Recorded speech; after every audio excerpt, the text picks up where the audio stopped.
नमस्ते इंडियंस। जैसा कि मैंने आप लोगों से पिछले वीडियो में कहा था कि मैं आप लोगों को बिटकॉइन एवं क्रिप्टो करेंसी के बारे में जानकारी दूंगा, तो इस वीडियो में आज हम लोग जानने वाले हैं बिटकॉइन एवं क्रिप्टो करेंसीज के बारे में। आज आप लोगों को क्रिप्टो करेंसीज के साथ साथ पीयर टू पीयर नेटवर्किंग यानी P2P नेटवर्किंग, ब्लॉकचेन टेक्नोलॉजी और बिटकॉइन माइनिंग के बारे में भी जानकारी हासिल होगी। अगर आपने बिटकॉइन में अपने पैसे इन्वेस्ट किए हैं या करने की सोच रहे हैं तो सावधान हो जाइए, क्योंकि इससे पहले आपको भारत सरकार के द्वारा बिटकॉइन पर लिए गए फैसलों को भी सुन लेना चाहिए। तो चर्चा करेंगे इन सभी सवालों के बारे में। जुड़े रहिए वीडियो के अंत तक, सिर्फ और सिर्फ मेरे साथ न्यूज, लॉजिक एंड साइंस पर।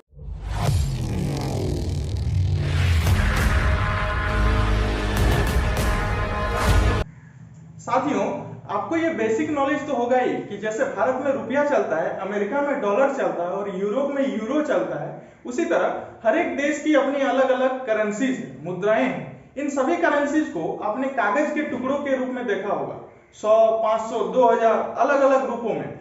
इन्हें आप छू सकते हैं, अपने जेब में रख सकते हैं। इन्हें हम फिजिकल फॉर्म्स ऑफ करेंसीज यानी पैसों का भौतिक स्वरूप भी कहते हैं। पैसों का एक और रूप हमें डिजिटल करेंसीज के रूप में देखने को मिलता है। ये होता सबके पास है पर दिखाता कोई नहीं। अरे मैं तो फोन पे गूगल पे के बारे में बात कर रहा था। इन एप्स के द्वारा हम पैसों का डिजिटल रूप में यूज कर सकते हैं, लेकिन ये करेंसीज पूर्णतः डिजिटल नहीं है। इन्हें हम फिजिकल फॉर्म्स यानी बैंकों द्वारा कागजी रूप में भी बदल सकते हैं। दोस्तों, डिजिटल करेंसीज का कॉन्सेप्ट लाया ही इसीलिए गया था ताकि कैश की चोरी, डकैती, कालाबाजारी होती थी, उसे बंद कराया जा सके तथा इसे कभी भी ट्रैक किया जा सके। आप जब फोन पे, गूगल पे इत्यादि यूज करते हैं तो आपने देखा होगा कि आप लेन देन की जो हिस्ट्री है उसे डिलीट नहीं कर सकते। ये डेटा जनरली आरबीआई तथा आपके बैंक के सर्वर में स्टोर रहती है ताकि पैसों के ट्रांजैक्शंस को ट्रैक किया जा सके और इसका गलत उपयोग ना हो पाए। साथियों, डिजिटल करेंसीज एक चीज होती है और क्रिप्टो करेंसीज अलग चीज होती है। देखिए, क्रिप्टो करेंसीज एक पूर्णतः डिजिटल करेंसी है। इसे आप ना तो छू पाएंगे और ना ही अपने आंखों से देख पाएंगे। ये आपके कंप्यूटर या मोबाइल पे स्टोर रहते हैं। पूर्णतः डिजिटल होने के कारण इसे ना तो आपसे कोई चुरा सकता है और ना ही छीन सकता है। क्रिप्टो करेंसी वर्ड में क्रिप्टो का अर्थ होता है गुप्त तथा करेंसी मतलब पैसा। जैसे दुनिया में कई करेंसीज है, रुपया है, डॉलर है, यूरो है, उसी तरह दुनिया में कई क्रिप्टो करेंसीज भी हैं। इसमें से bitcoin, ether, Ethereum, Litecoin, Monero इत्यादि चीजें शामिल हैं। इन सभी करेंसीज का उपयोग अलग अलग कार्यों के लिए होता है। जैसे मोनेरो करेंसी को बहुत ही हाई लेवल सिक्योरिटी प्राप्त है। इस हाई लेवल सिक्योरिटी के कारण ही इसका उपयोग कालाबाजारी तथा स्मगलिंग जैसे कार्यों के लिए किया जाता है। साथियों, हम जो पैसे अभी यूज करते हैं उन्हें अगर डिजिटली किसी को ट्रांसफर करना है तो हमें अपने बैंक सर्वर का सहारा लेना पड़ता है। आप किसी को फोन पे, गूगल पे करोगे तो ये आपकी बैंक ट्रांजैक्शन हिस्ट्री में रिकॉर्ड हो जाएगा। इसी को देखते हुए क्रिप्टो करेंसीज को इस तरह डिजाइन किया गया है ताकि आपको अपने ट्रांजैक्शन डिटेल्स किसी को ना देना पड़े। ये सिर्फ सेंडर तथा रिसीवर के बीच रहे। इस प्रोसेस को पीयर टू पीयर ट्रांसफर यानी P2P ट्रांसफर करते हैं। आप अगर अपने बिटकॉइन वॉलेट से एक बिटकॉइन बिशंबर को भेजते हैं तो इसके बारे में ना तो आपके बैंक को पता चलेगा और ना ही आरबीआई को। यह सिर्फ आपको और बिशंबर को पता चलेगा। पीयर टू पीयर ट्रांसफर के कई फायदे हैं तो कई नुकसान भी। इससे कालाबाजारी की संभावना काफी बढ़ जाती है।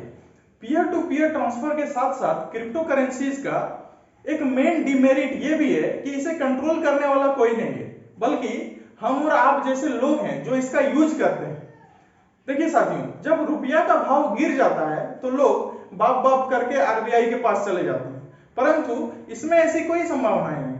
अगर आपने 50,000 रुपये का बिटकॉइन खरीदा हो और कल दिन अगर बिटकॉइन का भाव गिर कर 10,000 रुपये तक पहुंच जाए तो आप बाप बाप करके किसी के पास नहीं जा सकते, क्योंकि बाप तो आप ही हैं और आपकी बात तो घर वाले नहीं सुनते, तो बिटकॉइन यूजर्स क्या खाक सुनेंगे।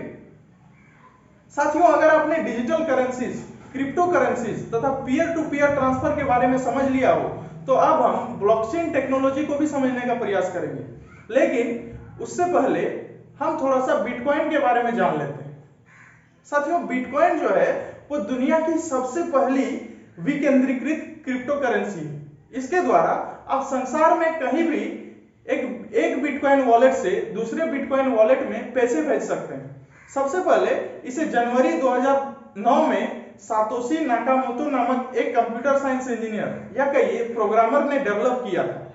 सातोशी नाकामोटो के बारे में और कोई जानकारी इंटरनेट पर उपलब्ध नहीं, परंतु इनका उद्देश्य यह था कि हम पैसों को एक जगह से दूसरे जगह इस तरह ट्रांसफर कर सकें ताकि किसी थर्ड पार्टी की आवश्यकता ही ना हो।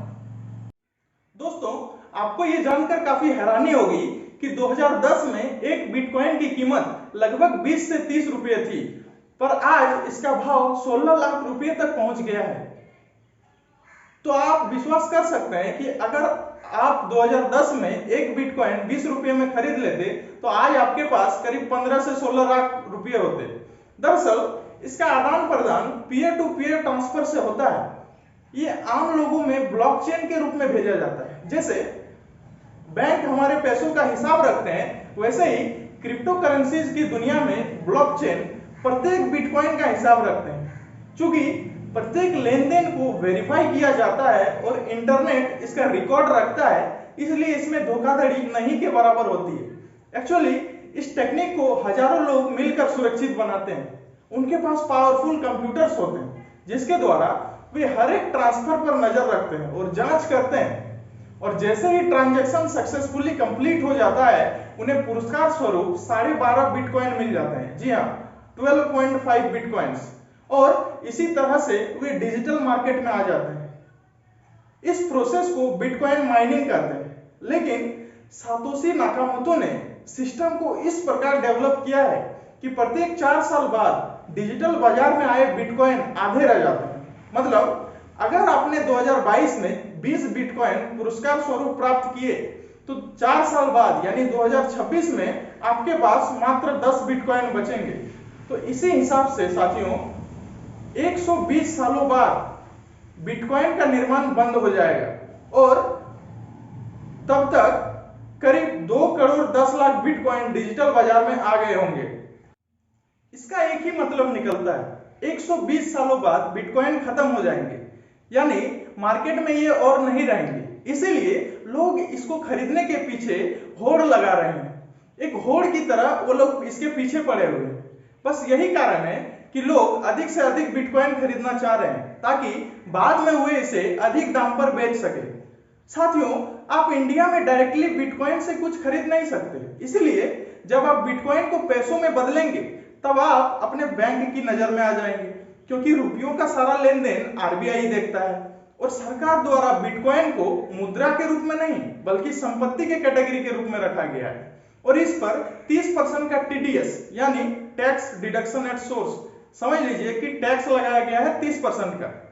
चूंकि बिटकॉइन का कोई माई बाप नहीं है, इसे हम और आप जैसे लोग जो इसका यूज करते हैं वही कंट्रोल करते हैं, इसलिए सरकार ने इसे यूज करने की अभी अनुमति नहीं दी है, परंतु आप इसे संपत्ति के रूप में अपने साथ रख सकते हैं एवं ट्रेड भी कर सकते हैं। तो उम्मीद है कि बिटकॉइन से रिलेटेड आपके सारे कंफ्यूजन्स क्लियर हो गए होंगे, और अगर क्लियर नहीं हुए हों तो एक बार फिर इस वीडियो को दोबारा देख लें, क्योंकि इसमें काफी सारे टेक्निकल टर्म्स यूज किए गए हैं जो आपको परेशान कर रहे होंगे। बड़े ही इत्मीनान से ये वीडियो देखने के लिए आपका एक बार फिर बहुत बहुत धन्यवाद। तो इसी तरह की और भी जानकारी पाने के लिए जुड़े रहिए हमारे channel news logic and science के साथ। तो मिलेंगे नेक्स्ट वीडियो में, तब तक के लिए लगे रहिए नए नए स्किल्स डेवलप करने में। जय हिंद।